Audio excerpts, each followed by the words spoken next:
13절에 나는 알파와 오메가요, 처음과 마지막 이야기요, 시작과 끝이라, 마침이라. 처음과 마지막이다, 이제 시작과 마침, 끝이다. 이 말씀은 이 세상의 모든 것에 시작이 있고 끝이 있다라고 하는 것입니다. 근데 그 가운데 모든 것을 누가 다 다스리고, 누가 다 통치하고, 누가 다 섭리하고, 주인이 누구냐라고 하는 것입니다. 여기 분명히 말씀 가운데서 나는이라고 말씀합니다. 나는 누굽니까?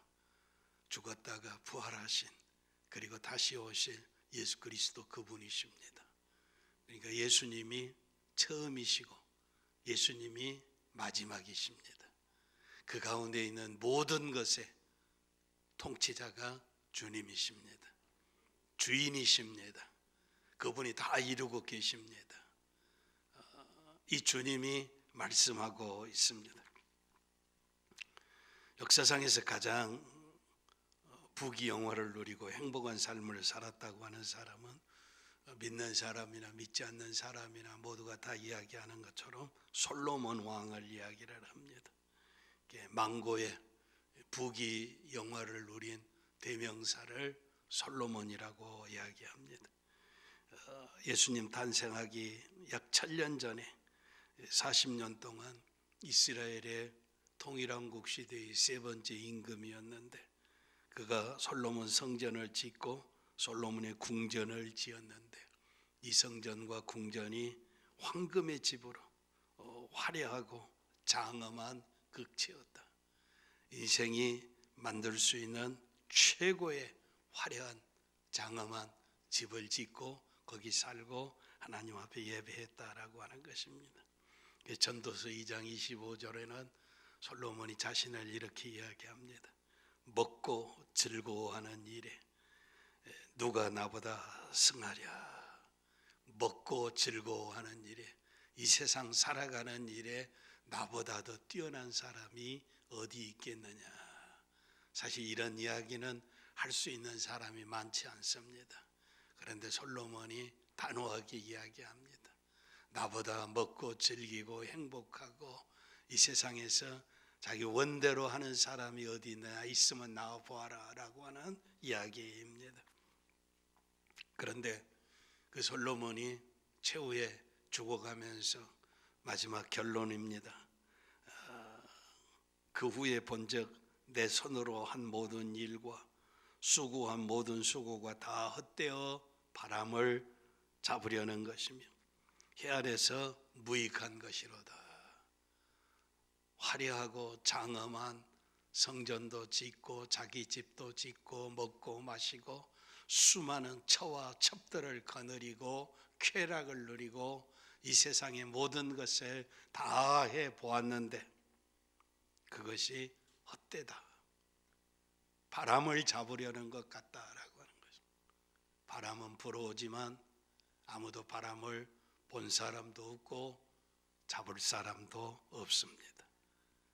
인생이 평생에 하는 것이 수고가 바람을 잡으려는 것 같다. 이거 꼭 기억해야 합니다. 지금도 무엇인가 소망을 가지고 있는데 헛되고 헛되도다. 바람을 잡는 것 같다라고 하는 것, 무익한 것이다. 이익이 되지 않는다라고 하는 것입니다. 솔로몬이 얻은 결론은 일의 결국을 다 들었으니 전도서 12장 13절에 하나님을 경외하고 그 명령을 지킬지어다. 이것이 사람의 본분이니라. 여호와 하나님을 경외하고 그 명령을 지키는 것, 이것이 사람의 본분이다라고 하는 것은 사람이 마땅히 해야 할 일이라고 하는 것입니다. 여호와 하나님을 경외하는 것입니다. 여호와 하나님의 말씀에 순종해서 인생을 산다라고 하는 것입니다. 여기서 벗어난 것은 다 바람을 잡는 것이다라고 하는 것입니다. 그러면 이 세상 사람들이 오늘 추구하는 것, 어디에다가 가치관을 두고 살고 있느냐? 세상의 쾌락과 이제 모든 승리와 권력과 부귀와 영화와 이제 모든 것들을 다 추구하고 사는 것이 인간의 가치가 아닌데 결국은 허무다라고 하는 것입니다. 육체적인 쾌락뿐만 아니라 정신적인 쾌락도 마찬가지입니다. 사람들은 건강하기를 원합니다. 건강해야 합니다. 건강은 절대 필요한 것이고 좋은 것입니다. 그러나 건강이라 할지라도 영원하지 않다라고, 때가 되면 이 세상을 하직해야 한다, 종말이 있다라고 하는 것입니다. 사람들이 다 이제 재물을 취하기를 원합니다. 요즘 세상은 물질 만능이라고 그럽니다. 돈이 있으면 할 수 없는 것이 없습니다. 행복도 권력도 쾌락도 건강도 지식도 다 돈이면 된다고 생각합니다. 그러나 재물도 영원하지 않습니다. 돈에 인격이 있는 것이 아닙니다. 돈이 많이 있다고 이제 존경받고 돈이 없다고 멸시받는 건 아니다라고 하는 것입니다. 사람들은 지식을 추구하기를 위해서 많이 공부합니다. 세상에 난 놓고 기억자도 모르고 배우지도 못한 사람에게 무식하다고 그러면 화를 냅니다. 화를 내. 배운 것도 없는데 무식하다고 하는 것은 정당한 일인데 화를 낸다라고. 이만큼 인간에게 지식은 중요하다라고 하는 것입니다. 헬라 사람들은 지식은 행복하고 선이며 무지는 악이라고 생각합니다. 그래서 좋은 일을 위해서 공부했다라고 하는 것입니다. 그러나 아는 것이 힘이다라고 이야기합니다. 지식 만능의 시대입니다. 그러나 지식도 영원하지 않습니다. 지식도 인격이 아니다라고 하는 것입니다. 공부를 많이 하는 사람들이 이제 박사라고 이야기를 하는데, 박사도 이제 배타적이고 유치한 박사도 있습니다. 공부 많이 한 이한용이가 벌써 100년 전에 120년 전에 이 세상에서 이제 일본 말에 능통하고 영어도 능통하고 독일 말도 능통했는데 결국 그 지식 가지고 나라 팔아먹어버리고 말았습니다.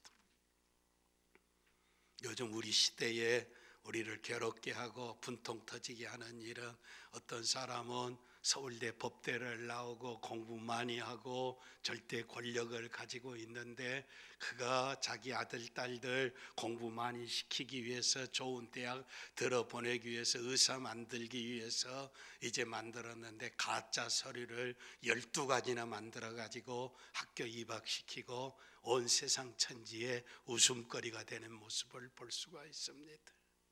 12가지가 다 가짜다라고 하는 것입니다. 이 세상에 많은 사람들을 멍들게 하고 자기 자신의 이제 패가 망신하는 이런 모습들을 볼 수가 있습니다. 성경에는 지식도 패하리라라고 말씀하고 있습니다. 지식이라고 하는 것은 겉옷과 같은 것입니다. 벗어버리면 끝나는 것입니다. 육체가 다 이 세상을 끝나게 될 때 가진 지식도 티끌과 같다라고 하는 것입니다. 어떤 사람은 이제 예술, 그림을 그리고 노래를 부르고 춤을 추고 시를 쓰고 소설을 끄고 이제 연극을 하고 이런 예술에 빠진 사람들이 있습니다. 그래서 그 사람들은 예술이 인생이고 예술이 영원하고 예술이 선이고 예술이 생명이고 예술이 신이라고 이야기를 합니다. 그래서 독일의 시인 게테는 예술은 감상하는 사람은 반인간이고 예술을 창작하는 사람은 진짜 사람이다. 예술을 하지 못하는 사람은 반만 인생이다라고 하는 이 교만한 인생의 이야기입니다. 순수 예술은 참 아름답습니다. 영속성이 있고 감동을 주며 인생을 황홀하게 합니다. 그래서 예술을 엑스타스라고 하는 것, 자기 밖으로 나아간다라고 하는 것입니다. 그림을 잘 그리고 노래를 잘 부르면 자기를 잊어버린다라고 하는 것입니다. 자기 밖으로 나간다라고 하는 것입니다. 그러니까 순수 예술을 하는 사람들은 도덕하고 윤리하고 무관하다라고 하는 것입니다.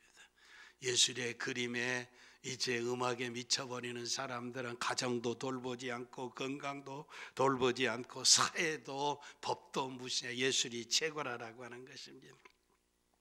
그래서 천재 예술가들의 인격과 도덕성은 분리해야 한다고 주장합니다. 예술이 감동적이긴 하지만 인격을 초월하는데 문제가 심각하다라고 하는 것이. 아무리 노래를 잘하고 아무리 그림을 잘 그리고 아무리 글을 잘 쓴다 할지라도 자기가 남편이고 아내고 아버지고 어머니고 아들이고 딸이고 사회의 국민이라고 하는 것을 잊어버리는 사람이 무슨 예술의 가치가 있겠느냐라고 하는 것입니다. 도덕의 가치도 영속적이고 인격적입니다. 그런데 아무리 이제 이 세상에서 부귀영화를 누리고 도덕적이지 못하면은 세상에서 다 멸망을 받습니다. 돈을 많이 벌 수 있는, 세상이 다 우러러 볼 수 있는 사람이지만 이제 마약 장사해 가지고 돈 벌어 부자가 된다 그러면 세상이 다 그를 손가락질하고 결국은 감옥에 가야 합니다. 지식이 있고 예술의 신의 경제에 이르렀다 할지라도 도덕의 윤리에 눈을 뜨지 못하면 인생의 유치원생이요 유치하다라고 하는 것입니다. 종교의 가치입니다. 도덕은 자신의 행위를 문제를 삼지만 이제 종교는 자신의 존재를 문제를 삼습니다. 믿는 신앙을 위해서 생명을 버리고 부모 형제 처자를 버리는 사람은 부지기수입니다. 이런 역사나 결과를 보게 될 때 종교의 힘은 절대적인 것입니다. 기독교 신앙은 모든 것을 다 상대화시켜 버립니다. 하나님을 만나면 모든 것이 다 상대적이다라고 하는, 하나님만이 절대다라고 하는 것입니다. 사도 바울은 예수를 아는 가장 고상한 지식 때문에 자신이 전에 유익하게 생각했던 것들을 배설물로 여겨버렸다는 것입니다. 그가 아는 지식, 그가 가지고 있는 열정, 훌륭한 가문, 그 모든 것들이 다 배설물, 예수 그리스도를 아는 고상한 지식 때문에 그것이 아무런 의미가 없는 것이 되어버렸다라고 하는 것입니다. 예수 만난 다음에 가치관이 변하는 것입니다. 그래서 평안한 복지를 가기를 원하거든, 영광의 나라에 가기를 원하거든, 행복하기를 원하거든, 기쁘기를 원하거든, 그 주를 영접하라고 찬양대가 찬양하는 것처럼 여러분의 인생의 행복이 어디 있습니까? 예수 그리스도 안에서 주님이 나의 주, 나의 하나님인 것을 확신하시기를 바랍니다. 아직도 예수님이 나의 구주가 아니신 분은 마음의 문을 열고 예수님이 나의 주, 나의 하나님인 것을 고백하시기를 바랍니다. 그 주님이 평강을 주실 것입니다. 영원한 복지로 인도하실 것입니다. 기쁨과 감사가 넘치게 할 줄 믿습니다. 영원히 남는 것은 신앙의 세계만 남습니다. 기독교에 수많은 순교자들이 있습니다. 예수 때문에 생명을 초계처럼 버리고 영생의 나라에 이르렀다라고 하는 것입니다. 한국에 손양원 목사님이 계십니다. 손양원 목사님을 사랑의 원자탄이라고 그럽니다. 원자탄은 폭발하면 사람을 죽게 되는데 사랑의 원자탄으로 그가 인생을 사는데 수많은 사람들이 그의 사랑을 믿고 예수 믿고 영생의 길을 걸어가게 된 것입니다. 나병 환자의 친구로 30년을 살고 두 아들을 죽였던 공산주의자들 자기 아들로 삼고 이제 이렇게 사랑을 실천하는 세계적인 순교자였습니다. 무엇이 손양호 목사님을 철저하고 열정적이고 결사적으로 만들었는가? 살아계신 예수 그리스도이십니다. 예수님이 누구이십니까? 오늘 본문 말씀에 나는 알파와 오메가요, 처음과 마지막이요, 시작과 마침이라 라고 말씀하고 있습니다. 그는 창조주이십니다. 만물의 지배자이십니다. 만유의 주인이십니다. 자연 만물과 인류의 역사의 주인이십니다. 흥망성쇠를 주장하고 계시는 분이십니다. 저와 여러분의 살고 죽고 복받고 화를 당하는 모든 일을 주관하시는 분을 예수 그리스도라고 이야기합니다. 그분이 나의 주, 나의 하나님이십니다. 처음이자 마지막이십니다. 알파와 오메가라고 하는 것입니다. 이 세상의 모든 것을 다 얻었다 할지라도 예수 없는 사람은 아무것도 가지지 않는 사람입니다. 그런데 중요한 것은 12절에 내가 속히 오리니 내가 줄 상이 있어 각 사람에게 행한 대로 갚아주리라. 죽었다가 부활하신 예수님이 하늘로 올라가셨습니다. 그리고 다시 오실 것이라고 말씀하시고 있습니다. 다시 오실 때 줄 상이 있다라고 하는 것입니다. 행위대로 보상해 주겠다라고 하는 것입니다. 내가 일한 대로 갚아주시겠다라고 하는 것입니다. 보상이라고 하는 것은 의로운 사람들에게는 축복입니다. 기쁨입니다. 상급입니다. 그러나 불의한 자에게는 심판이요 저주라라고 하는 거 여러분 잊지 않기를 바랍니다. 주님이 다시 오시게 될 때 줄 상이 있다라고 하는, 행한 대로 갚아줄 것이라고 하는 것입니다. 믿음으로 의로운 삶을 사는 사람들의 기쁨이요 면류관이요 영생이지만 불의하고 부패하고 타락하고 예수 없는 사람에게는 죄값을 물을 것입니다. 심판의 주이십니다. 파멸이라고 하는 것입니다. 주님이 다시 오신다는 것을 한순간도 잊지 않기를 바랍니다. 그리스도의 재림을 망각하거나 아니면 아직 더딘 것으로 착각할 수 있습니다.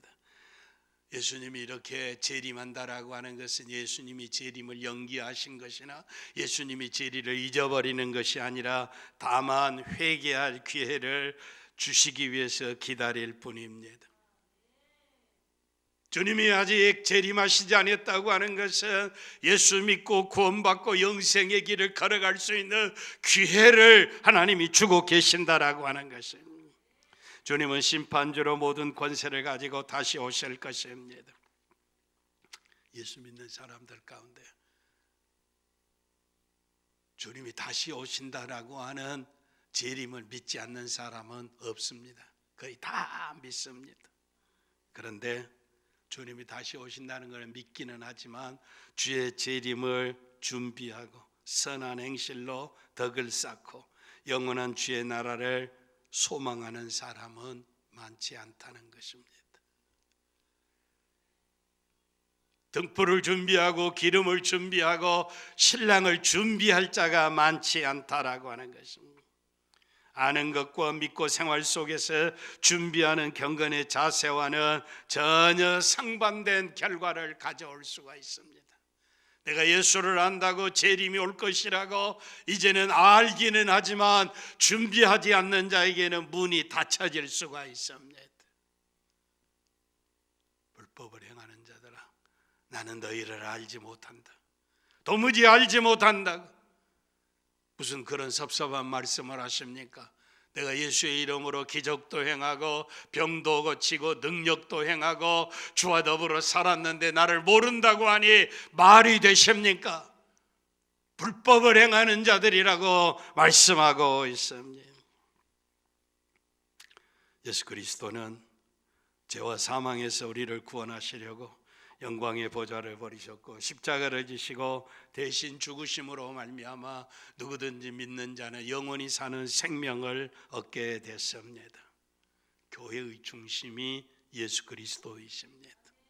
설교자의 중심이 예수 그리스도이십니다. 우리의 인생의 삶의 중심이 예수 그리스도가 되어야 할 줄 믿습니다. 성경은 예수 그리스도를 가르치는 교과서입니다. 오늘 본문 말씀의 14절에 저는 자기 두루마기를 빻는 자들은 복이 있으니라고 말씀하고 있습니다. 여기 빤다라고 하는 것은 두 가지 의미가 있습니다. 두루마기는 옷입니다. 자기 옷을 빤다라고 하는 것은 깨끗이 세탁한다라고 하는 의미. 하나는 또 다른 의미로는 계명을 지킨다. 두루마기는 말씀이니까 말씀을 먹는다라고 하는 것입니다. 어쨌든지 말씀 안에서 자기를 깨끗하게 하고 말씀을 듣고 순종하는 것입니다. 하늘나라에 들어가기 위한 일정한 애복이 바로 두루마기인데 그 애복이 깨끗하지 않고는 결코 하나님의 나라에 들어갈 수가 없습니다. 그리스도의 십자가의 보혈로 모든 더러운 죄를 깨끗하게 씻고 그 생명의 말씀을 먹고 마심으로 말미암아 영생의 나라의 양식을 삼아야 할 줄 믿습니다. 그래서 재림의 주를 기다리고 오실 상급을 기다리고 처음과 나중이신 이 주님을 구주로 영접하는 사람들에게는 은혜의 주님을 만나게 되지만 15절에는 개들과 점술가들과 음행자들과 살인자들과 우상숭배자들과 거짓말을 좋아하며 지어내는 자는 다 성 밖에 있으리라. 거짓말을 좋아하며 거짓말을 지어내는 자들은 성 밖에 있으리라 라고 이야기합니다. 거짓말이 왜 이렇게 큽니까? 거짓말에서 사람의 영혼을 도적질해가고 진리에서 떨어지게 하고 세상의 헛된 것에 빠지게 하는, 사람의 영혼을 이끌어가는 거짓말과 거짓말을 지어내는 자들은 성 밖에 있으리라라고 하는 것입니다. 이건 무서운 이야기입니다. 성 밖은 천국 밖이라라고 하는 것입니다. 영혼이 멸망의 터전에 서게 될 것이라라고 하는 것입니다. 걔들은 하나님의 통치를 반대하는 자들입니다. 술객은 마술이나 미신으로 사람을 연혹시키는 자들입니다. 행음하는 자들, 살인자들, 거짓말을 지어내는 자들, 진리를 거부하고 불의에 동조하고 악을 묵인하는 자들입니다. 이런 자들에게 준비된 것은 성 밖입니다. 불과 유황으로 타는 못입니다. 그러므로 믿음의 사람들은 예수 그리스도를 나의 주 나의 하나님으로 모시는 것처럼 주님이 오실 때도 부끄럽지 않게 주님을 만나기 위해서 신앙생활 잘해야 할 줄 믿습니다. 이를 위해서 교회에 하나님께서 나는 예수는 교회들을 위하여 내 사자를 보내어 이것들을 너희에게 증언하게 하였노라. 천사가 와서 전하는 것이 아니고 예수님이 직접 오셔서 하는 것이 아니고 내 사자를 교회에 보냈다라고 하는 것입니다. 이것을 너희에게 증언하게 하였느니라 라고 말씀하고 있습니다. 예수 그리스도는 다윗의 뿌리며 의의 왕이시며 광명한 새벽별이십니다. 새벽별은 많은 별들 중에서 가장 빛나는 별들로 밤의 어두움을 몰아내는 동시에 밝은 한날의 시작을 알리는 대단히 중요한 역할을 하는 별이 새벽별입니다. 나는 세상의 빛이니 나를 따르는 자는 어두움에 다니지 아니하고 생명의 빛을 얻으리라. 성도는 예수 그리스도의 빛으로 어두운 세상을 비치고 악의 세력을 물리치는 빛의 사자들임을 명심해야 할 줄 믿습니다. 성도들은 교회를 위해서 보내신 주의 사자들을 통해 하늘의 음성을 들어야 할 줄 믿습니다. 사자들을 보내어 내가 진실로 속히 오리라 라고 진리를 증거하게 하셨습니다. 그런데 17절에 보니 성령과 신부가 말씀하시기를 오라 하시는도다. 성령도 오라 하시고 신부도 오라 하신다라고 하는 것입니다. 성령과 신부의 하시는 말씀이 똑같습니다. 성령 하나님, 신부는 교회입니다. 성령 하나님과 교회가 초청하고 있습니다. 누구든지 오라라고 하는 것입니다. 성령의 메시지와 교회의 메시지가 일치합니다. 누구든지 그리스도에게 와야 합니다. 은총이, 축복이, 생명이, 영생이 그리스도로부터 온다라고 하는 것입니다. 인생은 허무합니다.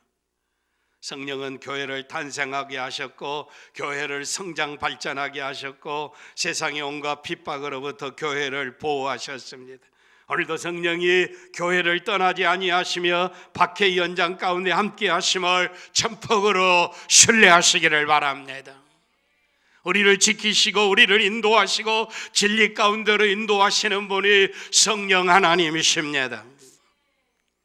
교회를 신부에 비교하는 것은 신부의 생명은 순결에 있습니다. 세상의 불의와 정욕에 대해서 거룩하고 흠없는 삶을 산다는 것은 우리의 영혼의 생사가 갈린 문제입니다. 세상에 물들어서는 아니 됩니다. 불의와 타협해서는 아니 됩니다. 부정한 것들과 함께해서는 아니 됩니다. 거짓말을 좋아하고 거짓말을 지어내는 자들과 함께하는 자들은 그리스도의 신부가 될 자격이 없습니다. 신앙이 어긋나는 일은 어떤 내게 도움이 오고 어떤 유익이 온다 할지라도, 어떤 명예가 오고 어떤 권력이 온다 할지라도 단호히 물리치시기를 바랍니다. 나를 추하게 하고 나를 병들게 하고 나를 더럽게 하는 것은 내 영혼을 팔아먹는 행위라고 하는 것입니다. 영원히 살아야 할 여러분의 영혼을 세상에 있는 것들 때문에 팔아버리는 비참한 인생이 우리 가운데는 없기를 바랍니다.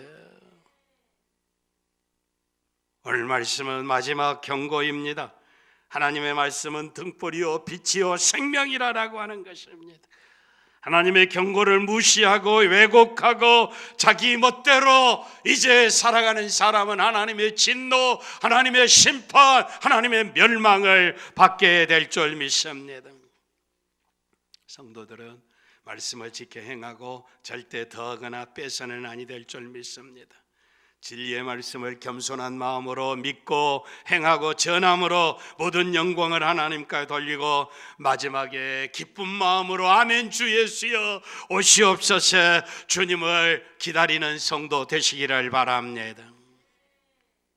19절에 만일 누구든지 두루마리의 예언의 말씀에서 제하여 버리면 하나님이 두루마리에 기록된 생명나무와 및 거룩한 성의 잡념을 제하여 버리시리라라고 말씀하고 있습니다. 영광의 천국에 버림받는 인생이라는 것입니다. 내가 진실로 속히 오리라.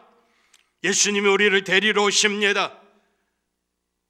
이 세상의 재물이나 건강이나 지식이나 예술이나 도덕이나 종교의 가치 때문에, 쾌락 때문에 다시 오실 주님을 놓쳐버리는 인생이 우리 가운데 있지 않기를 바랍니다.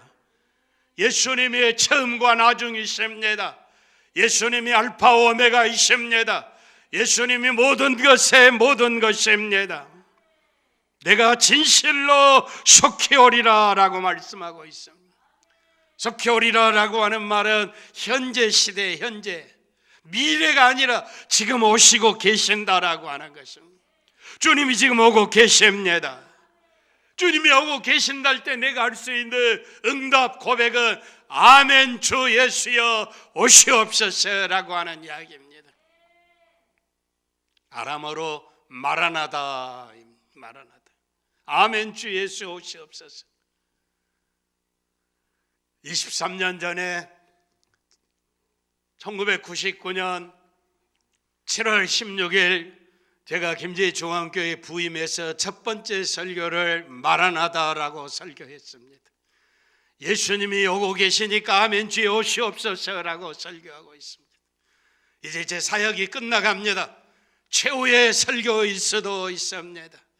진실로 내가 속히 오리라라고 주님이 오시고 계십니다.